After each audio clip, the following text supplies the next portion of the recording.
कुंज बिहारी जय राधा माधव कुंज बिहारी जय राधा माधव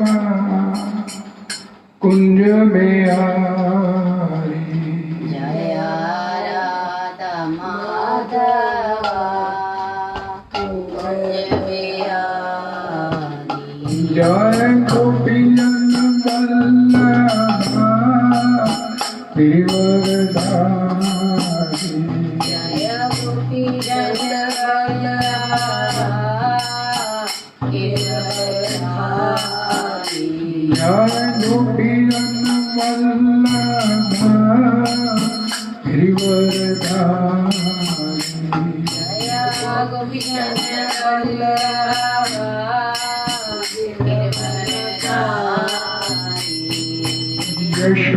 यशोदानंदन ब्रज जननंदन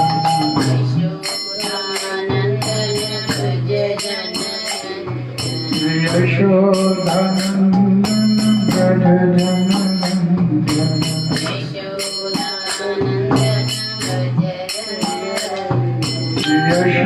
यशोदानंदन ब्रज जननंदन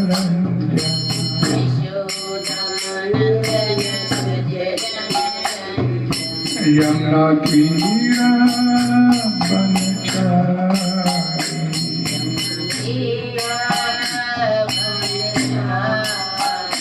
यमुना तीरा बनचारी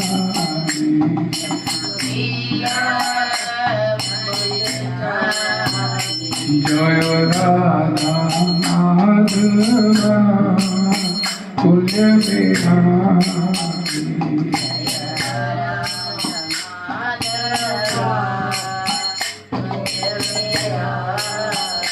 जय राधा माधव कुंज बिहारी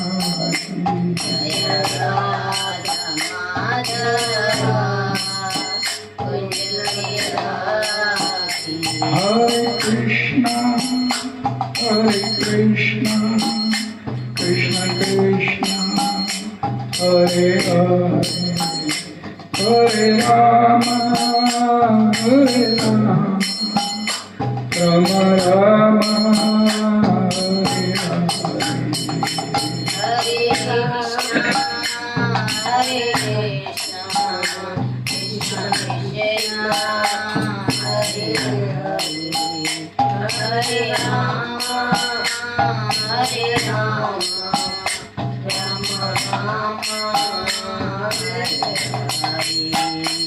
हरे कृष्णा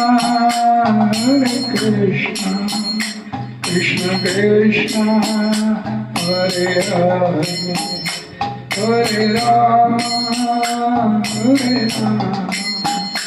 राम राम हरे हरे हरे कृष्णा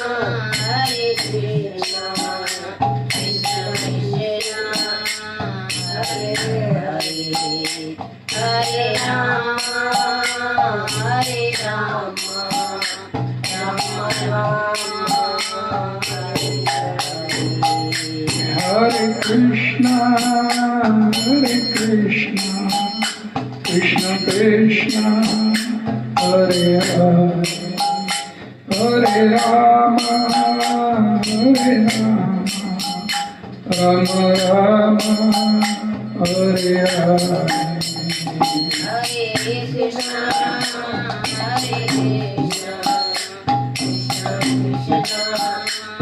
कृष्ण कृष्ण हरे हरे हरे राम राम राम हरे हरे हरि बोल हरि बोल हरि बोल हरि बोल हरि बोल Hari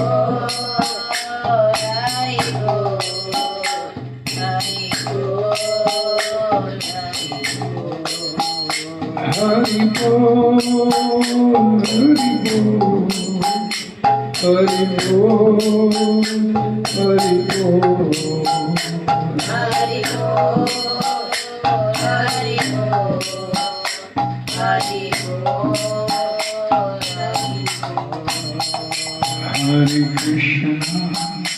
Hare Krishna Krishna Krishna Hare Hare Hare Rama Rama Rama Hare Hare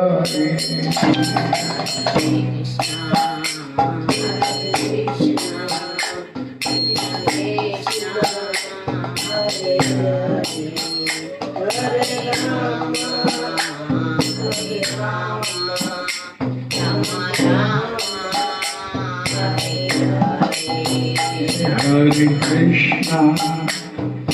Krishna Krishna Krishna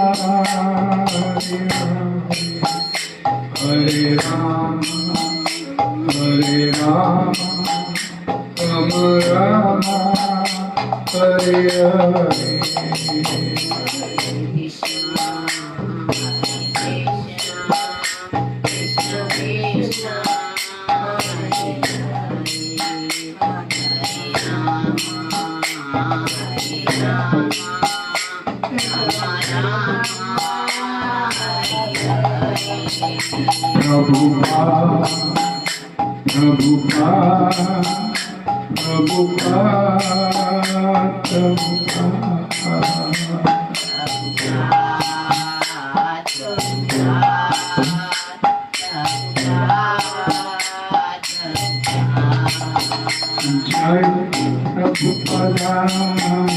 Prabhupada Jagadguru Srila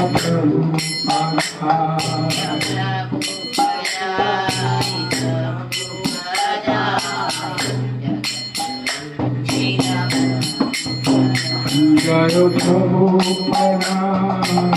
Prabhupada Bhakti Vedanta Srila Prabhupada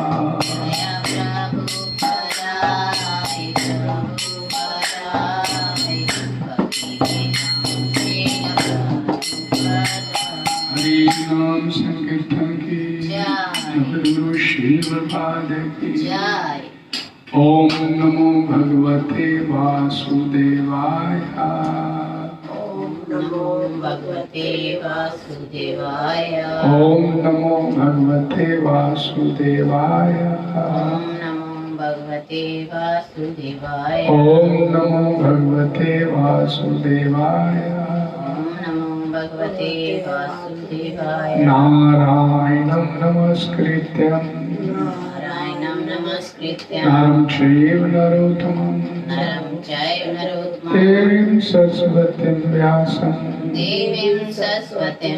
Tato Jayamudiriye Nashtaprayeshu Abhadreshu Nityam Bhagavad Sevaya Bhagavati Uttam Shloke Bhaktir Nashtrike Krishnaya Vasudevaya Devaki Nandanaya Cha Nanda Gokumaraya Govindaya Namo Namah Hare Krishna। आज 16 अप्रैल संध्या की इस भागवत चर्चा class में आप सभी का स्वागत है और आप सबका बहुत बहुत धन्यवाद। चर्चा करेंगे आज श्रीमद् भागवतम पुराण स्कंद 10 अध्याय 6 श्लोक संख्या नंबर 3 पूतना बद्ध। श्लोक इस प्रकार है न यत्र शरणादीनि अरक्ष्णो धनानि स्वकर्मसु कुर्वन्ति सातवतां भर्तु यातु धान्यश्च तत्र हि। इस श्लोक का हिंदी अनुवाद हे राजन, जहां भी लोग कीर्तन तथा श्रवण द्वारा भक्ति कार्यों की अपनी वृत्तियों में लगे रहते हैं, श्रवणम कीर्तनम विष्णु स्मरणम, वहां बुरे लोगों से किसी प्रकार का खतरा नहीं रहता। जब साक्षात भगवान वहां पर विद्यमान हो तो गोकुल के विषय में किसी प्रकार की चिंता की आवश्यकता नहीं है। हरे कृष्णा। हरे कृष्ण। इस श्लोक का तात्पर्य इस ज्वाइनिंग ग्रेस जगतगुरु श्री प्रभुपाद जी द्वारा सरल स्पष्ट है, ध्यान से सुनने की आवश्यकता है।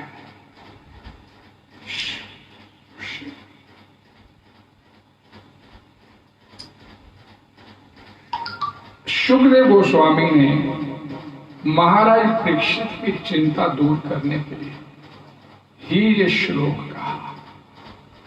क्योंकि महाराज परीक्षित कृष्ण भक्त थे, अतः जब उन्होंने समझा कि गोकुल में पूतना उत्पात मचा रही थी तो वे कुछ उद्विग्न हो उठे। पहले सुखदेव गोस्वामी ने उन्हें आश्वस्त किया कि गोकुल में कोई खतरा नहीं था। शील भक्ति विनोद ठाकुर का गीत है, नाम आश्रय करिए यतने तुम्ही थाके आपन काज। इसलिए हर एक को सलाह दी जाती है कि वह हरे कृष्ण महामंत्र कीर्तन का आश्रय ग्रहण करे और अपने कार्य में लगा रहे। इसमें कोई हानि नहीं, किंतु लाभ अथाह है।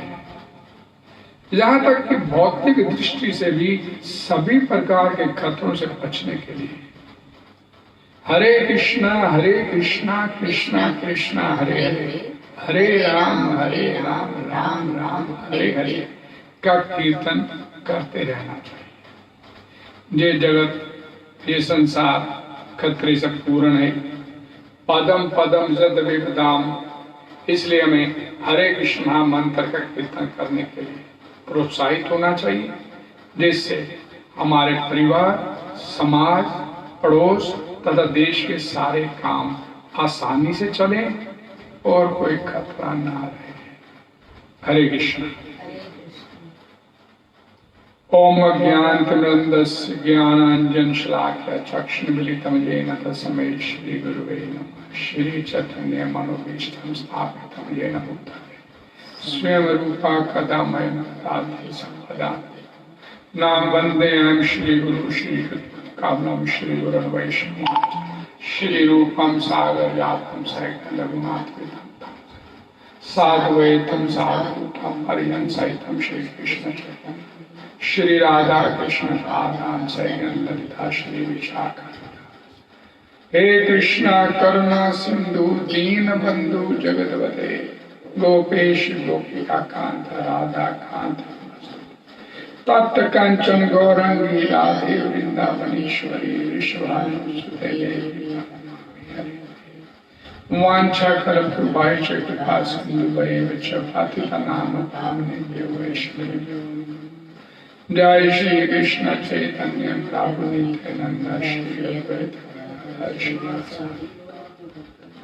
हरे कृष्णा कृष्णा कृष्णा हरे राम ग्रंथराज श्रीमद् भागवतम की जय। जगतगुरु श्री प्रभुपाद जय। अभी हमने ये श्लोक पढ़ा, न यत्र शरणादीनि रक्षोदनानि स्वकर्मसाधनं कुर्वन्ति सात्वताम भर्तु यातु धान्यश्च तत्र हि। ये श्लोक महाराज परीक्षित को सुखदेव गोस्वामी उस समय बोलते हैं जब सुखदेव गोस्वामी के मुख से कृष्ण कथा सुनते सुनते महाराज परीक्षित बड़े उद्विग्न हो उठे, ये सुनकर कि पूतना गोकुल में छोटे छोटे जन्मे बच्चों को मारने के लिए, उनका वध करने के लिए कंस द्वारा भेजी गई।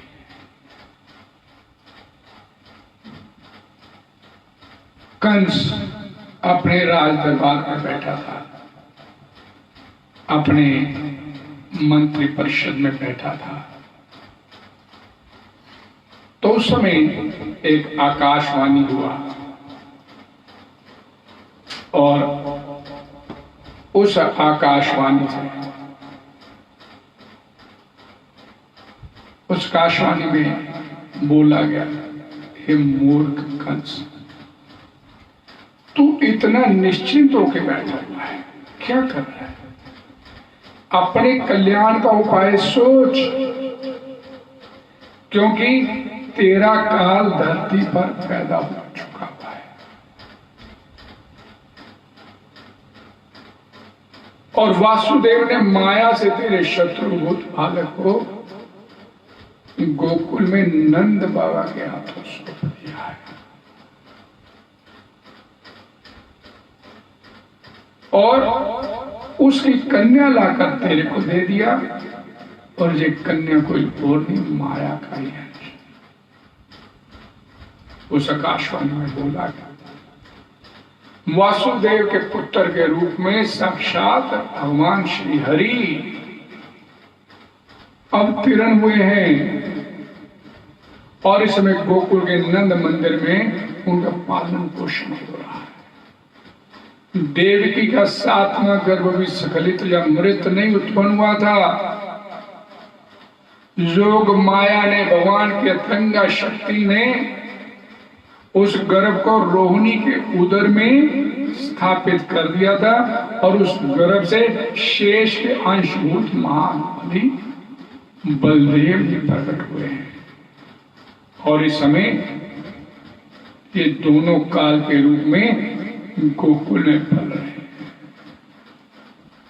आकाशवाणी सुना कंस ने बुद्धि चक्कर खा गई, भारी चिंता हो गई, और अनमने मन से खाना पीना भी उसका छूट गया। और फिर उसने क्या किया, अपने प्राणों से भी बढ़कर प्रेयसी बहन जिसे मानता था, उस पूतना को उसने अपने राज दरबार में उपस्थित होने का आदेश दिया।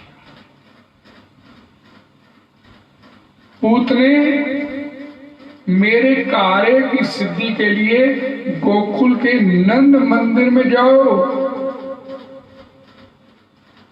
और वहां अपने मेरे काल रूप शत्रु को कैसे तुमने वध करना है, ये विधि तुम खुद सोचो। लेकिन वो बालक, उसका वध हो जाना चाहिए।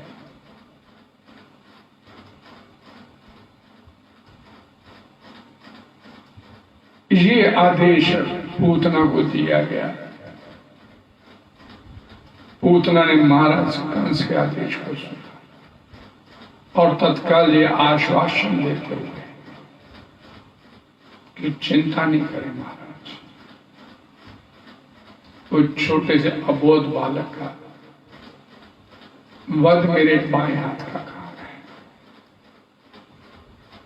पूतना कोई साधारण असुरनी नहीं थी, उसे कई प्रकार की शक्तियां प्राप्त थी, और सबसे बड़ी शक्ति दुर्वासा मुनि द्वारा दिया गया, कहीं भी किसी भी स्थान पर तुरंत पहुंच जाने की शक्ति उसकी, मन के वेग से चलने वाली शक्ति दुर्वासा मुनि द्वारा उसे वरदान दी,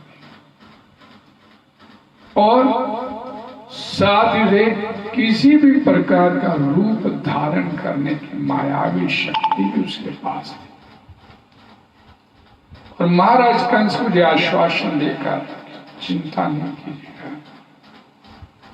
आज ही संध्या तक आपको उस बालक के मरने की खबर में आपको देती। और उसके बाद पूतना तुरंत महाराज कंस के दरबार से गोकुल के लिए रवाना हुई, और सीधा गोकुल में तत्काल अगले पल पहुंच गई। मन के वेग से चलने की गति जो उसको अपनी सिद्धियों से, अपने वरदानों से उसको प्राप्त थी।